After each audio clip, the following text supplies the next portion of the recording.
হ্যাঁ, ইনি আমাদের আরেকজন পেশেন্ট। হ্যাঁ, ইনার হয়েছিল কি, বাইক চালিয়ে চালিয়ে এনার অ্যাক্সিডেন্ট করে ফেলেছিলেন। হ্যাঁ, তারপরে কি হয়েছিল এনার, যে আমাদের যে টিবিয়া আর ফিবুলা আছে সেটা ওনার ফ্র্যাকচার হয়ে গেছিলো। ঠিক আছে, বিগত 17/2/25 ওনার সার্জারি হয়েছে। হ্যাঁ, নেইলিং টিবিয়া হয়েছে এবং ফিবুলাটা যেরকম ছিল সেরকমই আছে, ফ্র্যাকচার অবস্থাতেই আছে। তো এখন উনি আমাদের এখানে 22 তারিখ থেকে আমাদের এখানে এসছেন। ঠিক আছে, তো যখন এসছিলেন তখন পুরো ভাঁজ করতে পারতেন না উনি, পুরো ওনার নি পুরোপুরি।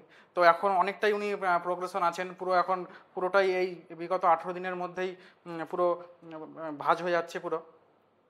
ঠিক আছে, তারপরে ওনার অ্যাঙ্কেলেও পুরো রেঞ্জ অফ রেস্ট্রিক্টেড ছিল, সেটা অনেকটা লুজ হয়েছে এবং অনেকটা ভালো প্রোগ্রেশন এসছে। হ্যাঁ, তো আমাদের ডক্টর সত্যেন স্যারের আন্ডারে, ফিটোফাইনে স্যারের তত্ত্বাবধানে ওনার ফিজিওথেরাপি খুব দ্রুত রিকভারি, যেটা আমরা মানে মোটামুটি 1.5 মাস 2 মাসে যে রিকভারিটা আমরা পাই সেটা আমরা বিগত 18 দিনেই সেটা পেয়ে গেছি। ঠিক আছে, যেটা আমাদের একটা ভালো অ্যাচিভমেন্ট।